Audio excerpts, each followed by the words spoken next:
Everyone, my name is Mikey, and Dr. Hinojosa asked me to share with you a little bit of my experience in school last year. I had always struggled so much in class, was unmotivated, and failed my classes, but a teacher referred me to 504, and it turns out that I had dyslexia the whole time.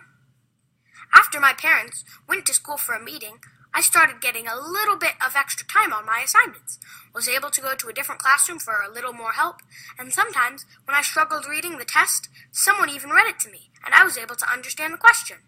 I finished the year with A's and B's, and am so excited to get this year started. Basically, 504 helped me out so much, and I found out that it even helped a few of my friends too, without anyone even knowing.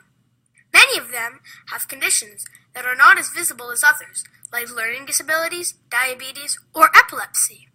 Low vision, poor hearing, or a chronic illness may not be as obvious to everyone, but it affects them in school.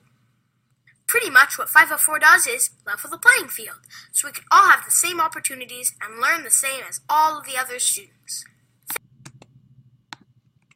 You've probably heard of Title IX, the civil rights law that prevents discrimination against my gender when it comes to playing sports. There's also another law that helps me. It's Section 504 of the Rehabilitation Act of 1973, which prohibits the discrimination on the basis of disability. My name is Emily, and I have dwarfism. My dream is to compete in the Paralympics in track and field. Thanks to 504, I can compete on my high school track and field team. 504 makes my dreams come true.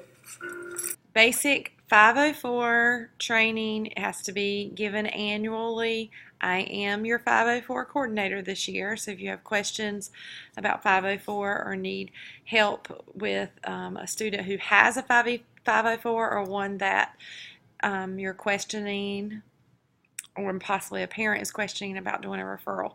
So I'm not going to read every slide of this 40-some slide PowerPoint.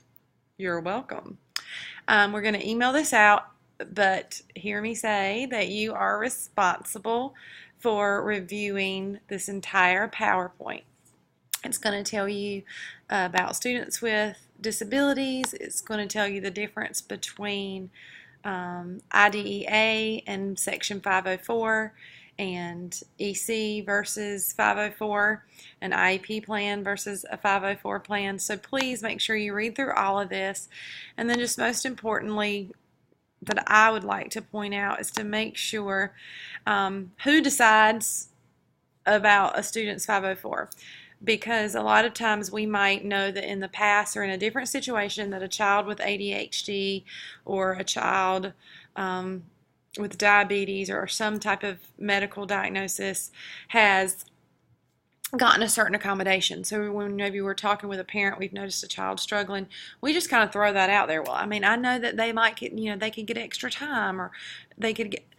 We just need to be really careful with our words, because when we say that to a parent, they sometimes will take that straight to the bank, so to speak, and Miss So-and-so said that they could have, and so we just need to be very careful with our words. We need to know that it's a team decision in all cases, and that when a child is wanting to be referred or considered for a 504, sorry, it cut me off because my storage got full. So I think what I was saying was that we have to go through the IEP team first, and then they make the decision. So again, just read all this information.